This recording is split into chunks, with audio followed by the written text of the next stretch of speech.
ಎಲ್ಲರಿಗೂ ನಮಸ್ಕಾರ. ಸೂತ್ರಧಾರಿ ಆ ಟೈಟಲ್ ನಾನು ನೋಡಿದ್ದೆ, ಮತ್ತೆ ಸಾಂಗ್ಸ್ ಎಲ್ಲ ನೋಡಿದ್ದೆ. ಸೊ ಇದು ಯಾವ ತರ ಜಾನರ್ ಅಂತ ಕನ್ಫ್ಯೂಷನ್ ಅಲ್ಲಿ ಇದೆ. ಬಟ್ ಇವತ್ತು ಥಿಯೇಟರ್ ಬಂದ್ ಸಿನಿಮಾ ನೋಡಿದಾಗ ಈ ಎಂಟೈರ್ ಸಿನಿಮಾ ಟೀಮ್ ಒಟ್ಟಿಗೆ it's a beautiful genre.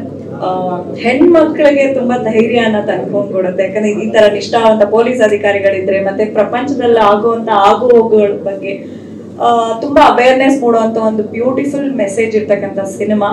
And Chandan Shetty ಅವರು for the first time Kannada ಇಂಡಸ್ಟ್ರಿಗೆ ಫುಲ್ ಫ್ಲೆಡ್ಜ್ ಆಗಿ ಹೀರೋ ಆಗಿ ಪಾದಾರ್ಪಣೆ ಮಾಡ್ತಿದ್ದಾರೆ. ನಿಮ್ಗೆ ಹಾರ್ಟ್ಲಿ ವೆಲ್ಕಮ್.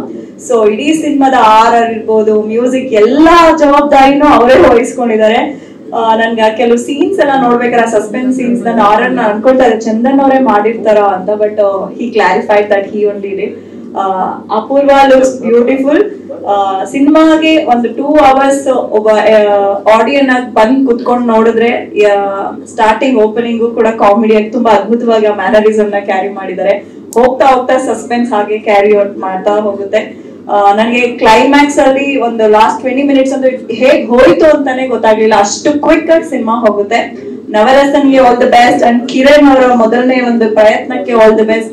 ಎಂಟೈರ್ ಸಿನಿಮಾಗೆ ಆಲ್ ದ ಬೆಸ್ಟ್. ಕನ್ನಡ ಚಿತ್ರಗಳು ಇತ್ತೀಚಿನ ದಿನಗಳಲ್ಲಿ ನಂಬರ್ ಆಫ್ ಸಿನಿಮಾಗಳು ರಿಲೀಸ್ ಆಗ್ತಾ ಇರೋದು ಸ್ವಲ್ಪ ಕಮ್ಮಿ ಆಗ್ತದೆ. ನಮ್ಮ ಕನ್ನಡ ಚಿತ್ರಗಳು, ಕನ್ನಡ ಅಭಿಮಾನಿಗಳೇ ಇಂಥ ಚಿತ್ರಗಳನ್ನ ಬಂದ್ ಥಿಯೇಟರ್ ನಲ್ಲಿ ನೋಡಿ ಎನ್ಕರೇಜ್ ಮಾಡಿದ್ರೆ ಇನ್ನಷ್ಟು ಪ್ರಯತ್ನಗಳು ಮಾಡ್ತಾ ಹೊಸ ಟೀಮ್ಗಳು ಬರುತ್ತೆ. ಸೊ ಸೂತ್ರಧಾರಿನ ನೀವೆಲ್ಲರೂ ಥಿಯೇಟರ್ ಬಂದು ನೋಡಿ ವಿಶ್ ಮಾಡಿ. Okay, all the best to the entire team.